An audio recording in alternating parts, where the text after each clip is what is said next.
uma semana na casa da vovó. Vocês imaginam o que é isso?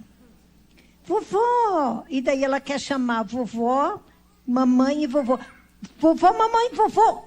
Os três. É para olhar e escutar. Imagina que delícia. Pô, uma semana linda. Então já estão vindo juntos, vão hoje para... Moram no Rio Grande do Sul, hoje voltam para casa, né? Onde o papai já está esperando também. Mas uma alegria poder estar com elas aqui essa semana. Quero compartilhar com vocês como o Espírito e a palavra se moveram na vida de uma mulher que vivia no contexto de uma igreja como a Batista da Graça. Como Deus se moveu na vida dessa mulher e o que isso significou. Dorcas, conexões que geram vida. Como vida foi gerada por meio das conexões desta mulher. E por muitas vezes eu passei anos lendo esse texto bíblico e de repente eu sempre olhava como essa mulher serve a outras pessoas. Mas a riqueza do contexto, do lugar onde ela está, e a riqueza da identidade de quem ela é, me trouxeram uma outra perspectiva. E eu quero compartilhar com vocês juntas. Vamos então juntas lá? Nós temos uma só vida. Essa é a primeira coisa que quero compartilhar com vocês. Stephen Covey, que tem alguns livros, ele diz assim: se a escada não estiver apoiada na parede certa, cada degrau que subimos é um passo a mais para um lugar equivocado. Vocês podem projetar aquelas imagens para nós do PowerPoint? Ok. Pode ir adiante.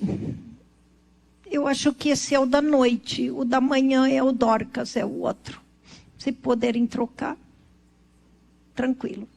Ela fez assim, vocês não viram, mas ela fez assim. Isso aqui é uma linguagem universal. Espere. Enquanto isso, vou compartilhando. É incrível. Imagina você subindo uma escada, coloca aquela escada grande, demora para subir. Faz um esforço degrau por degrau. Agora, imagina, você está no último degrau e descobre que a escada está encostada na parede errada. Era do outro lado. Aí o que preciso fazer? Descer e colocar a escada. Só que quando chega ao final de nossa vida, dá tempo de descer? Você subiu os anos. Se foram, não é mesmo? Os cabelos brancos. Não é assim? É assim. E nós queremos olhar para a vida de Dorcas.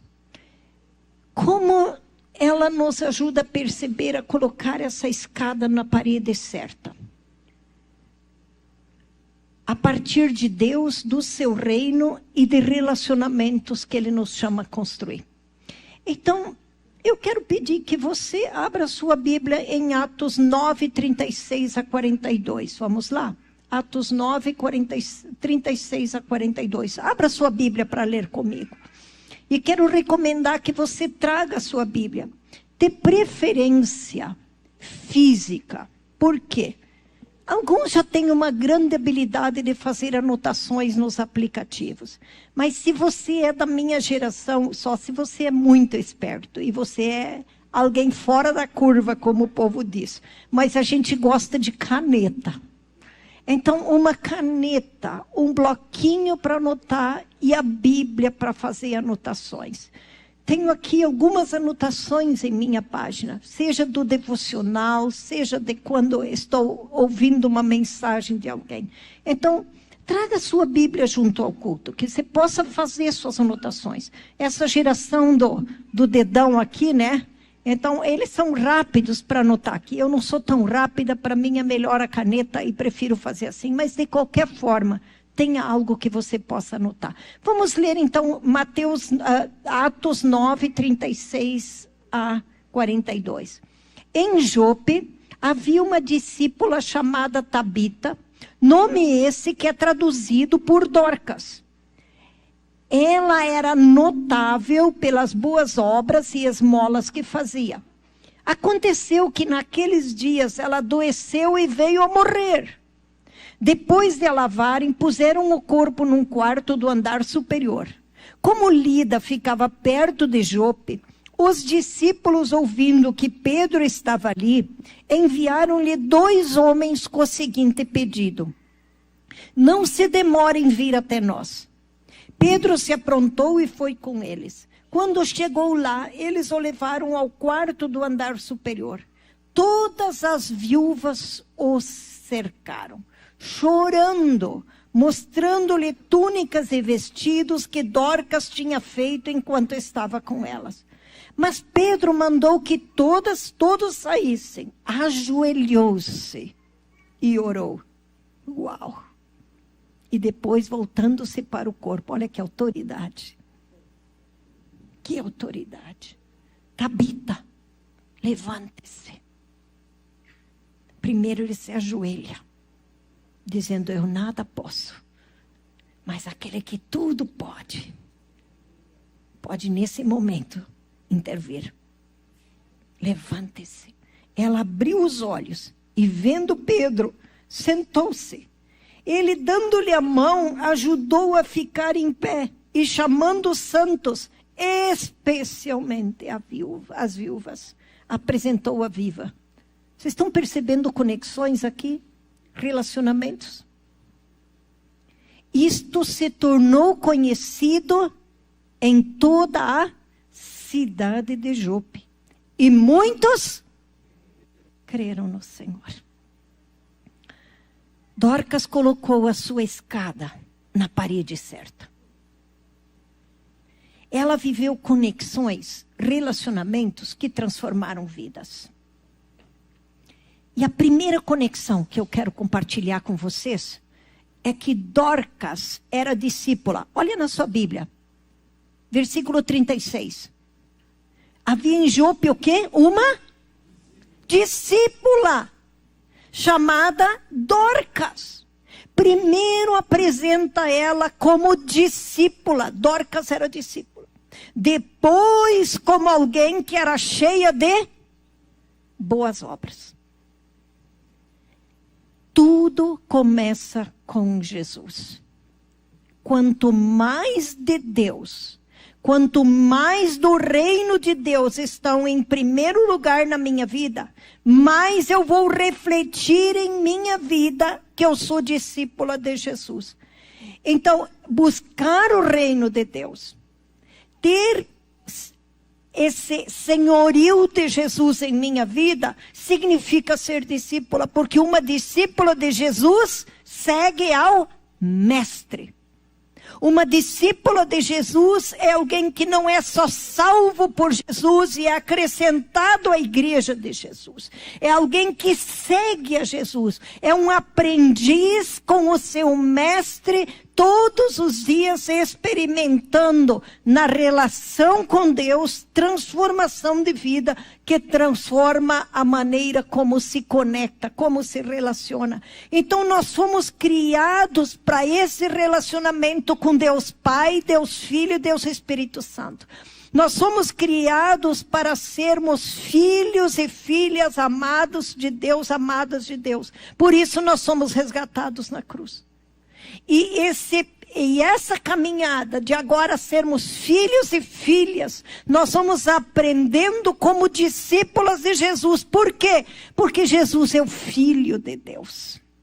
Com Jesus eu aprendo a ser filha de Deus. Então, como discípula de Jesus, eu aprendo a ser filha de Deus, a como viver como filha de Deus. Porque eu me torno filha de Deus quando eu recebo Jesus, porque Ele me reconcilia com o Pai. Eu recebo a natureza de Deus em mim. E isso é divino. A natureza de Deus em você. Você não é mais o mesmo, a mesma, depois que você aceita Jesus. Você continua o Pedro, o João, a Maria, a Joana. Você continua sendo essa pessoa. Mas agora você está vivo espiritualmente, conectado a Deus. É a primeira conexão que é restaurada. Você, como discípula e discípulo de Jesus, você agora aprende com Jesus, o Mestre, como ser filho, filha de Deus, como viver a partir dessa nova identidade que você não tinha antes, porque você estava morto espiritualmente, morto em vossos delitos e pecados. Então, esta é a jornada de um discípulo e de uma discípula. Começa me conectando com Deus.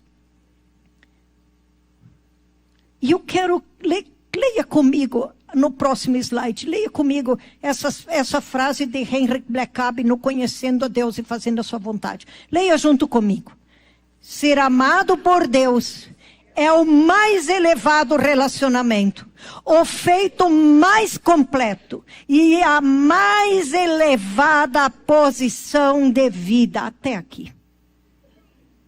Leia em silêncio de novo.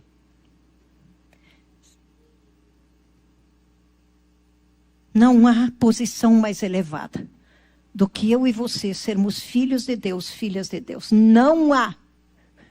Não é o presidente dos Estados Unidos, não é o maior físico do mundo, não é o ganhador do prêmio Nobel.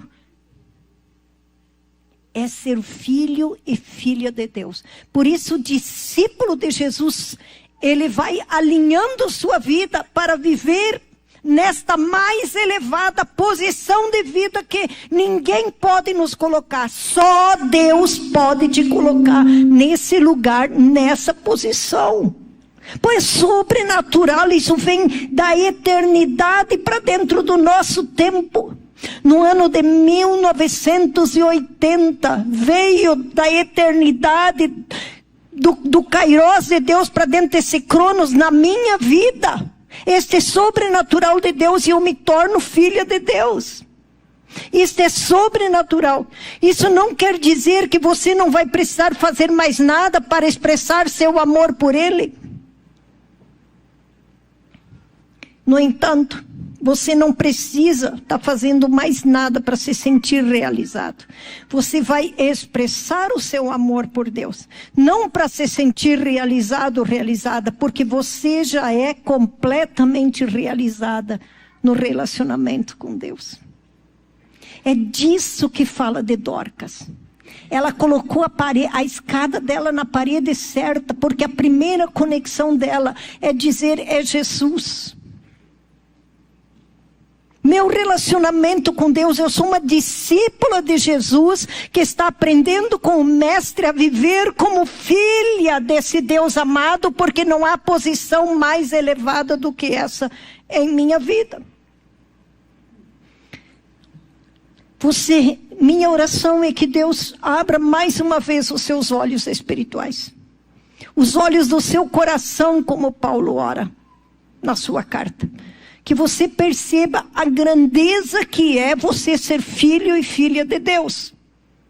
Ser discípulo de Jesus, discípula de Jesus, essa é a primeira conexão, crescendo em sua identidade como filha, em expressar essa identidade, crescendo em viver uma vida alinhada com essa identidade. Certa vez eu vi uma história assim, que o rei estava passeando com seu filho a cavalo no interior, Idade Média, e no meio daquelas poças d'água que tinha chovido nas aldeias no interior, os meninos da aldeia estavam brincando numa daquelas poças d'água de lama, de barro, todo enlameado, brincando, e olha que delícia, né? Eita, tempo bom esse, já faz algum tempo, mas foi um tempo bom para mim, viu? E o filho do rei quer descer para se lamear e brincar. E o rei diz para ele assim, lembra-se quem você é. Você é filho do rei. Viver conforme nossa identidade de filho não é nos relamearmos no pecado. É alinhar nossa vida conforme nossa nova identidade. Amém? Segunda conexão. Dorcas via a necessidade das pessoas. Como é que nasce uma conexão? com um olhar. Com um olhar. Nasce uma conexão. Diz que era notável, no original, notável, cheia de boas obras e esmola. Ela fazia vestido para as viúvas. Gente, no contexto de Dorcas não tinha INSS, não tinha aposentadoria. E hoje quase que não tem mais também, né? Vamos orar para quem tem ainda quando chegar a nossa idade. Faltam 3 meses para eu desfrutar do INSS. 4. Até lá eu acho que eu sobrevivo ainda ao INSS. Também não vou ser eu que vou quebrar com a minha aposentadoria. Mas não tinha aposentadoria. As viúvas ficavam à mercê de filhos que a cuidavam. A herança não ia para elas, ia para os filhos. Então elas não tinham sustento. Elas eram invisíveis na sociedade. Então, quando Dorcas fazia um vestido, Dorcas estava suprindo uma necessidade básica de dignidade humana. Qual era a necessidade que essas viúvas tinham? Um vestido tinham, outras tinham. O que Dorcas podia fazer? Um vestido. Ela não podia fazer tudo, mas um vestido ela podia fazer. Porque ela via a necessidade dessas mulheres. Quando Agar estava no deserto, desesperada, fugindo de Abraão e Sarai, porque era importunada por Sarai, por ter um filho com Abraão e Isaque. Vocês estão aqui, crente, o povo aqui conhece essa história, mais ou menos? Tá. Então, Abraão quer dar um jeitinho, né, tipo brasileiro assim, aí dorme com a Sarai, com a Agar e tem um filho, aí depois as mulheres se desentendem e a Sarai sai fugindo e ela está no deserto. Agar. E lá no deserto, ela chama de Deus El-Roi, porque ela diz assim, o Deus que me vê. Porque era lá na necessidade dela, Deus estava vendo ela, não só a necessidade de estar no deserto, a necessidade da angústia do coração dela estar numa circunstância que ela não tinha poder para mudar. E Deus diz, volta para a circunstância que você não tem poder para mudar. Porque eu sou o Deus que te vê. As viúvas podiam dizer, Deus vê minhas necessidades por meio de Dorcas. Ao perceber os outros, perceber suas necessidades, eu estou validando que ele existe. Quando eu percebo que a outra pessoa tem uma necessidade, eu estou dizendo, eu te vejo. Tem uma tribo africana que eles se cumprimentam assim. Eu te vejo. E o outro responde, eu estou te vendo. Quer dizer, eu estou te percebendo.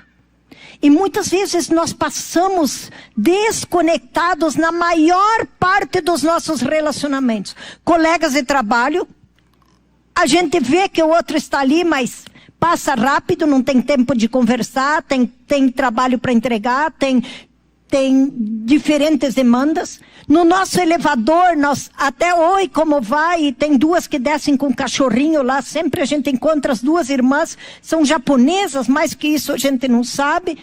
Mas a gente está vendo, a gente vê o cachorro, por causa do cachorro puxa a conversa. Como é que nós estamos nos diferentes contextos, de fato, vendo as pessoas? E quando nós vemos, nós estamos dizendo, você existe. Você tem valor, eu estou te vendo, eu estou te percebendo. E assim, Dorcas dizia para essas mulheres, para o mundo, para o contexto que elas estavam, vocês são invisíveis. Vocês têm necessidades que não são atendidas, mas eu estou vendo você. Então, conexão começa com a gente ver. Eu acho que terminou alguma coisa aqui. Não? Tá bem? Saindo o som? Tá. Então, o som retorna. Ok. As necessidades, elas geram portas de conexão com as pessoas. Conexão começam quando decidimos ver. Quando nós decidimos ver, começam as conexões. Conexões não começam quando eu começo a falar. Porque antes de eu falar, eu preciso ver, eu preciso perceber o que o outro tem de necessidade. Queridos, eu não estou falando aqui só de você no seu prédio, eu estou falando muitas vezes da própria igreja. Como nós nos conectamos. Percebe como Dorcas tem diferentes contextos? Ela tem um contexto das viúvas. Essas viúvas não são todos, entre aspas, membros da igreja. São mulheres que estão no contexto urbano onde ela vive. Esse é o primeiro contexto de relacionamento delas. Mas ela tem um contexto de relacionamento na igreja. Porque diz que os discípulos mandam chamar Pedro. Ela tem um contexto de relacionamento na igreja. E esse contexto de relacionamento na igreja é que estava disponível para ela no momento da necessidade dela. Mas não só esse contexto. O contexto das viúvas estava disponível para ela no momento da dor, da morte dela. Olha como nós temos diferentes ambientes, em diferentes ambientes e contextos, nós temos que aprender a ver se queremos nos conectar. A perceber necessidades, porque necessidades são as portas para relacionamentos. Paulo escreve cartas aos filipenses dizendo, vocês não só me mandaram oferta, mas vocês me mandaram Epáfras. Olha a necessidade do Paulo que se doa para as igrejas. Ele tinha uma necessidade que foi a porta para a igreja abençoar a vida dele, expressar seu amor. Vocês estão percebendo como necessidades são portas para conexões? Mas eu preciso ver. E nesse contexto que eu preciso ver, nós amamos a Jesus, então nós podemos amar as pessoas. Tudo começa com amar a Jesus. Em João 21 diz para Pedro, Jesus diz para Pedro, tu me amas? E então Pedro podia apacentar as ovelhas. Por que Pedro podia apacentar as ovelhas, queridos? Porque ele amava Jesus. Porque ele tinha o que dar para as ovelhas, porque ele amava Jesus. Então, quando nós amamos a Jesus, nós podemos amar as pessoas. Primeira conexão, Jesus. Segunda conexão, me conectar com pessoas a partir das necessidades que ela tem, porque eu estou percebendo. E então, a forma de amar as pessoas é olhando como posso estar disponível para as necessidades delas. E o nosso servir precisa ser resultado de amar a Jesus. Agora, o que eu vou dizer, preste muita atenção. Você não pode amar mais a igreja do que Jesus. Você não pode amar as pessoas mais do que Jesus. Você não pode amar, servir as pessoas mais do que Jesus. Mas quanto mais amar, pode ir adiante, quanto mais amarmos a Jesus, nós vamos amar as pessoas. Então, Dorcas, o que ela era em primeiro lugar? Uma discípula de Jesus. Então, ela amava Jesus e por isso podia amar as pessoas. Por que eu estou reforçando isso? Porque não é uma obrigação agora. Você tem que amar as pessoas. Você tem que evangelizar. Você precisa se conectar. E você precisa isso. E tem tanta coisa que a gente precisa que a gente já está cansado até de pensar. Eu estou cansado de pensar que amanhã eu vou fazer uma mudança. Vocês acreditam? De um apartamento de 60 metros para um de 26 metros. Como as coisas vão caber, eu também não sei. Vão orando. Para ver se Deus revela alguma coisa. Estou cansada de um monte de coisas que eu tenho para fazer. Vocês estão entendendo? Eu estou querendo que você olhe para conexões como parte do seu ser, como parte de quem você é, como um estilo de vida e não como mais uma obrigação. Você tem que sair do conectado. Agora você tem que se conectar. E na verdade, às vezes a gente está conectado superficialmente com um monte de gente e não está conectado com ninguém muitas vezes. Porque não para ver. Porque está tão cansado de se conectar com pessoas que quando chega no apartamento você fecha a porta e às vezes nem quer falar no elevador. Estou certo ou não estou certa? Alguém disse assim, então eu acho que eu estou mais ou menos no caminho certo. Porque se você é como eu não sei, eu muitas vezes estou assim. E eu sou falante. Mas eu estou tão conectada com tantos que quando eu chego ali eu quero fechar a porta do apartamento e ficar, ó. Entenderam, né? É por aí. Então, o que Dorcas vivia eram conexões a partir de ser discípulo, a partir de quem ela é, algo que flui naturalmente, algo que precisa fluir. Isaías 58:11, a promessa de Deus: eu farei de você um manancial cujas águas jamais faltarão. E Jesus diz o mesmo quando ele diz: você será uma fonte que vai fluir rios de água viva de sua vida. Vai fluir onde? No elevador. Que inundação. Inunda esse elevador, Jesus. Vai fluir lá no mercado. Vai fluir na igreja, vai fluir na sua família, vai fluir. Não é algo que você precisa fazer. O fazer precisa ser o odre, a estratégia deste fluir. Mas se não tem esse fluir, se isso não vem de você, isso vai se tornar uma obrigação. E Dorcas, isso fluía da vida dela, era tão genuíno, que as mulheres choram com a perda dela. Quais são as suas necessidades? Quem são Dorcas na sua vida? Com quem você está conectado a partir das suas necessidades? Na vida de quem você é Dorcas? 30 segundos. Qual é a necessidade que você está carregando sozinha? Ou necessidade que você já tem compartilhado com alguém, seja no grupo discipulado, seja no PG, seja no pedido de oração? Você percebe como as suas necessidades se conectam com outras pessoas? Mas na vida de quem você é Dorcas? Que necessidades você está percebendo das pessoas ao teu redor? Então, primeira conexão de Dorcas era discípula. Segunda conexão, ela amava as pessoas, ela via necessidade das pessoas. E agora nós queremos ir para a terceira conexão. Dorcas vivia em comunidade. Ela estava cercada de outros discípulos. Ela não era alguém que dizia: eu não preciso ser igreja ou participar de uma igreja. Ela vivia comunidade. Então, olha o que diz o versículo Atos 9:38. Vamos ler junto o próximo slide aí? Lê comigo aí, para garantir que ninguém está dormindo aí. Olha só. Lida. Próximo slide. Lida ficava perto de Jope. E quando os discípulos ouviram falar que Pedro estava em Lida, mandaram-lhe 2 homens dizer-lhe: não se demore em vir até nós. Os discípulos correm para buscar Pedro. O contexto anterior é que Pedro está em Lida e Enéas é curado. Lida dá 20 e poucos quilômetros de Jope.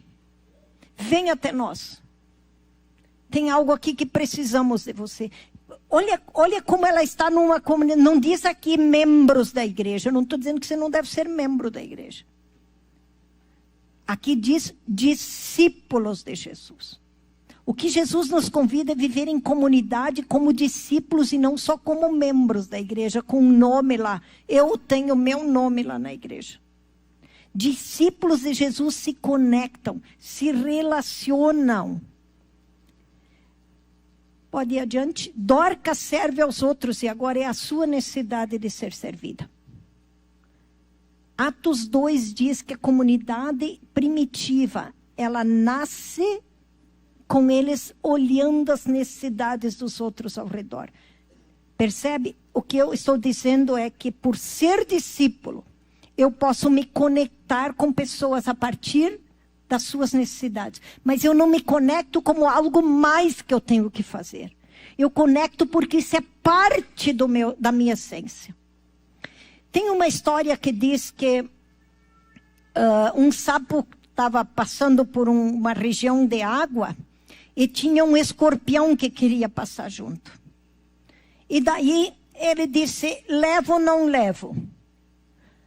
Aí eu disse, eu levo, mas você não me pica. E no meio do caminho, adivinha o que o escorpião fez? Claro. Ele disse, é porque é da minha natureza. Então, o que nós estamos vendo aqui é que é da nossa natureza nos relacionar. Deus Pai, Filho e Espírito Santo se relacionam entre si.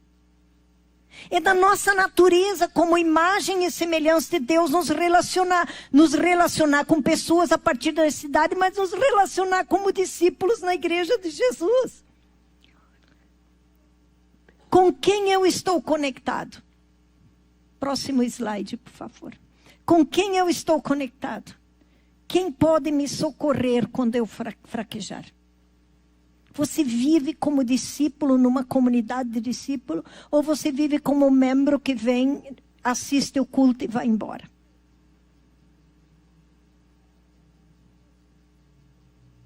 A quarta conexão é a necessidade, é uma oportunidade para o poder de Deus ser revelado. Conexões que revelam a glória de Deus. Olha o que diz o seguinte, vamos ler junto comigo o seguinte slide. Pedro foi com eles e quando chegou foi levado para o quarto do andar superior. Todas as viúvas o rodearam, chorando e mostrando-lhe os vestidos e outras roupas que Dorcas tinha feito, quando ainda estava com eles. Pedro mandou que todos saíssem do quarto. Depois ajoelhou-se e orou. Voltando-se para a mulher morta, disse, Tabita, levante-se. Ela abriu os olhos e vendo Pedro, sentou-se. Tomando-a pela mão, ajudou-a a pôr-se de pé. Então, chamando os santos e as viúvas, apresentou-a viva. E olha o que diz o último versículo. E este fato se tornou conhecido em toda a cidade de Jope. E muitos creram no Senhor. Quem estava nesse momento? Era uma casa. Estava a igreja de Jesus, os discípulos, que aqui é chamado de discípulo, é chamado de santo. Em nenhum momento é chamado de membro. Percebe? Santo, minha identidade, santificada diante de Deus.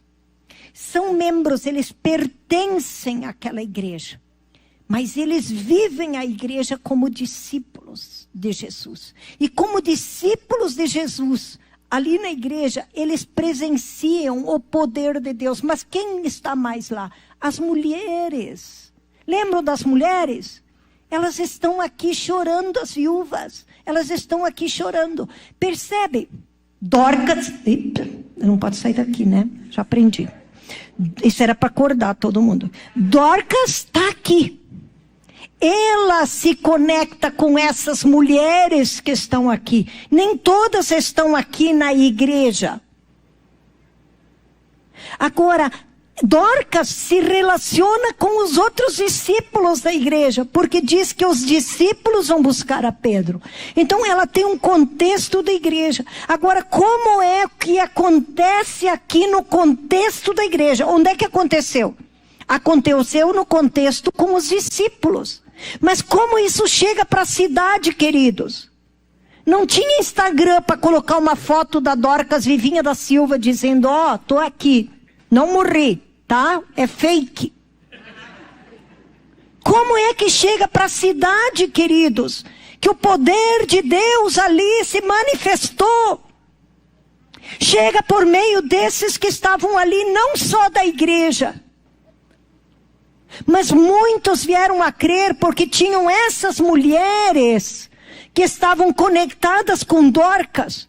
E agora essa mulher aqui, a Joana, ela está conectada com a Joaquina, com a Margarida, que está conectada com seu esposo, que tem os filhos. Depois que você bate um tambor, você não sabe até onde o som dele vai ir. Você não sabe. Mas você precisa bater. Como? adiante. A partir da vida de Pedro, os discípulos e aquelas mulheres podem ter uma experiência de Deus e o seu poder. A pergunta é, olha, qual a sequência?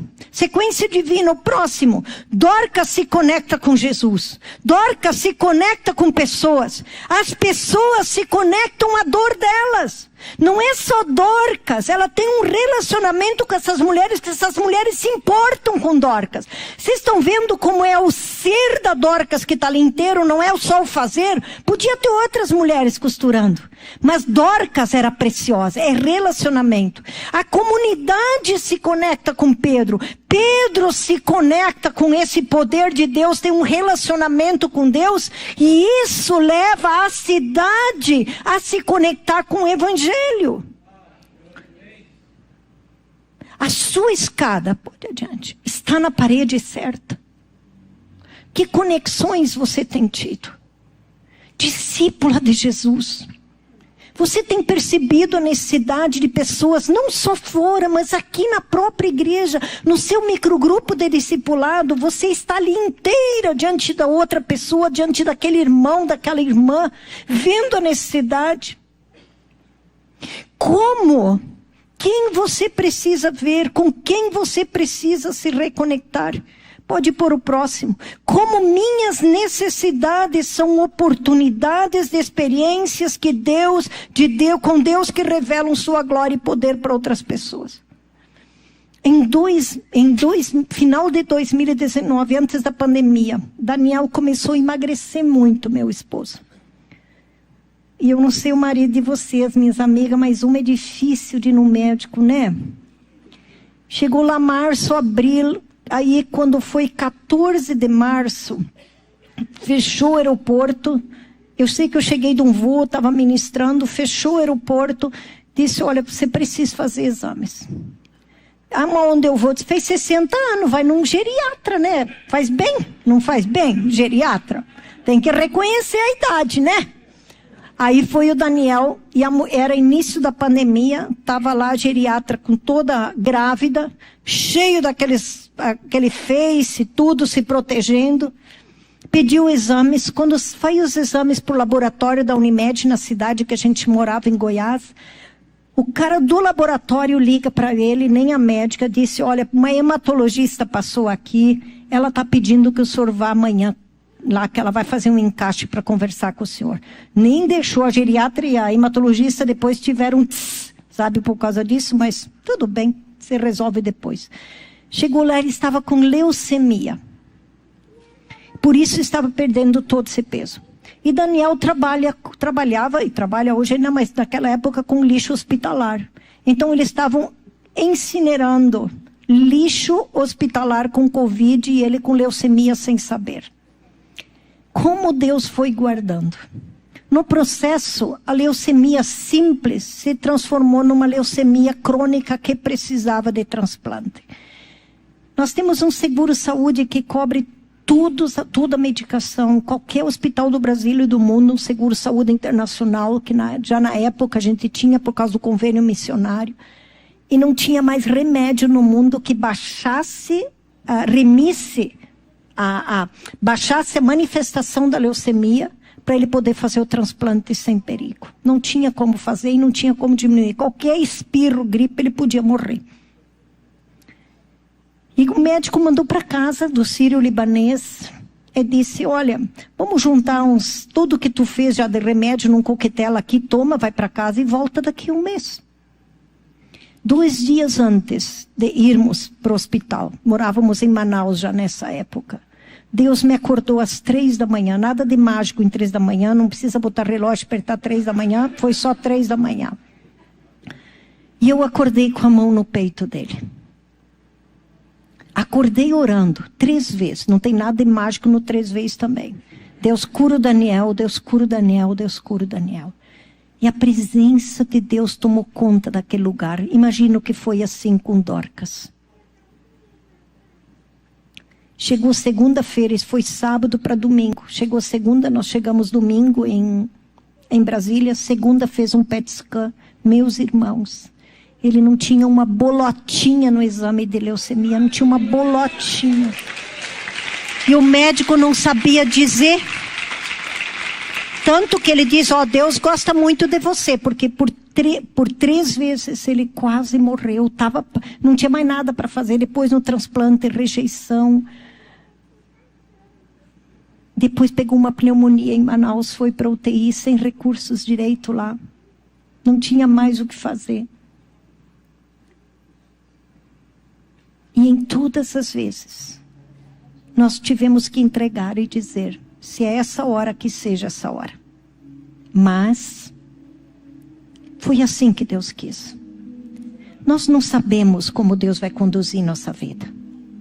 Mas o que nós experimentamos com Deus é o maior testemunho para que outras pessoas possam crer. Eu estou falando da cura do Daniel. Mas eu quero falar de uma outra coisa que dói muito no meu coração. Por 3 vezes na semana passada, eu pequei profundamente em meu coração e tive que me ajeitar com Deus. Perdi a paciência com o pastor numa reunião online. É possível, sabe? Perder paciência com o pastor. Mas eu pequei aqui dentro. Pequei aqui dentro. E disse, Deus, eu não quero. E saí mal dali. Saí mal da reunião. E agora eu estou procurando restituir ele, falando sobre todo um estudo sobre mudanças, processo de mudanças, porque foi onde eu disse, mas esse cara não entendeu nada até agora. Pensei para mim, mas eu tenho que, o povo disse, não tem que largar para as cobras. E aqui dentro, sabe, aquela ira aqui dentro. E eu alimentei aquela ira aqui dentro. E depois eu tive que, e agora eu preciso conversar com ele, estou preparando para restituir ele, abençoar ele com ideias que podem ajudar ele a avançar do lugar onde ele está. Não na minha impaciência, que achei que ele já devia estar aqui e ele não estava aqui ainda. E não quis caminhar uma 2ª milha com ele. Disse, Deus, eu vou largar mesmo. Não. Isso é milagre, queridos. Isso é graça de Deus. São áreas que Deus está trabalhando em minha vida. E por 2 outras situações nessa semana, eu experimentei o mesmo. E eu disse, Deus está aqui, ó. Eu estou aqui me entregando. Porque tudo começa com entrega. As conexões aqui só podem acontecer porque eu me entrego aqui. Eu posso me entregar para as conexões sem um peso, uma obrigação, porque eu me entrego aqui para Jesus sem ser um peso, uma obrigação, mas um relacionamento vivo. Então, o primeiro conserto que nós sempre temos que fazer, e sempre Deus convida de novo a olhar, é o conserto do teu relacionamento com Deus. E é isso que eu quero convidar você agora. Que nível de entrega você está tendo? Que áreas do teu coração que o Espírito tem te inquietado e que você precisa perdoar, que você precisa pedir perdão, que você precisa restituir? Que áreas Deus está chamando você a crescer e que você tem resistido? Eu tenho resistido na área de paciência com os outros, de caminhar uma 2ª milha com pessoas, de reclamar. E Deus me disse, você não pode ser Judas, querendo escolher os caminhos que eu tenho. Se submete aos meus caminhos. Se submete, não faça escolhas por mim. Você não crê em mim, no meu amor, então te submete. E quando os móveis não ficaram prontos para o apartamento, que era para a semana passada, para a gente mudar amanhã, a gente teve que alugar um Airbnb lá no mesmo prédio, vocês acreditam? Que vontade de voar no pescoço daquele dono da loja. E eu fui descobrir que ele está na UTI entre vida e morte. E a minha forma de falar pode ter fechado portas para eu ser bênção, para orar por eles. Mas eu me comprometi de orar. Eu disse para eles que Lutero orou por Melanchthon, quando Melanchthon estava morrendo no século XVI, na época século XVII, né? Não, reforma é 16, até 16. E olha que eu venho de berço luterano, viu? Que Lutero me perdoe, virou no túmulo agora. Mas Lutero se colocou ao lado da cama de Melanchthon e disse: Deus, ele não pode ir porque ele era o melhor tradutor de grego que eles tinham. Eu preciso dele. Ele não pode morrer.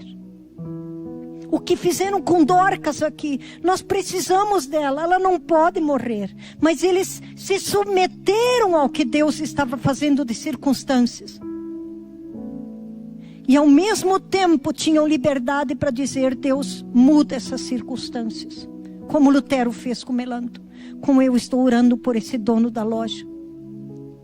Como você tem experimentado o poder de Deus em sua vida?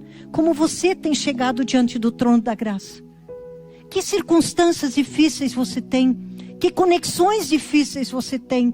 Que você precisa que o poder de Deus se manifeste? Que áreas da sua vida o poder de Deus tem mudado? Que pessoas podem ver e que é um testemunho?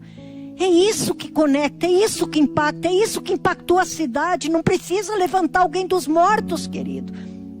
Precisa você deixar de pecar naquela área. Precisa você se entregar mais a Jesus naquela outra área. Isso revela o poder de Deus. E eu quero orar por esse poder de Deus na sua vida agora. Curve sua cabeça. Pai, em nome de Jesus. Assim como eu, que tenho vivido uma semana tão difícil. Nós cantamos hoje de manhã de vales. Cantamos de tempos difíceis, mas de tua presença nesses tempos difíceis. E muitas vezes nem sentimos tua presença nesses tempos difíceis. E escolhemos crer mesmo sem sentir nesses tempos difíceis. Nós estamos aqui para dizer que queremos nos submeter às circunstâncias nas quais tu nos tem colocado. E às vezes relacionamentos difíceis que nós não conseguimos nem nos conectar. Mas queremos nos submeter. Mas queremos pedir, assim como Lutero teve liberdade, assim como Pedro orou por Dorcas, que tu venhas ressuscitar relacionamentos. Que tu venhas trazer os teus milagres de poder sobre a nossa vida. E que nossa vida possa fluir do poder de nossa vida para a vida daqueles com os quais nos conectamos. Porque só assim eles vão crer. Porque queremos revelar a tua glória por meio da nossa vida. Em áreas onde tu nos chama a nos entregar, a deixar de pecar, a falar de forma diferente, a amar mais, a andar a segunda milha. E simplesmente as pessoas perceberem que isso não é nosso esforço. Que isso não é para nos aplaudir, mas que isso é um milagre teu em nossa vida. Que nos dá paciência para caminhar com elas mais uma milha. É assim, Pai. Conectados com Jesus, como discípulos de Jesus. Que podemos nos conectar com pessoas, não por obrigação ou por fazer, mas porque tem um rio de água viva, fluindo de nossa vida para a vida delas, como um estilo de vida, Pai. É isso que oramos, Pai, agora. Em nome de Jesus. Amém.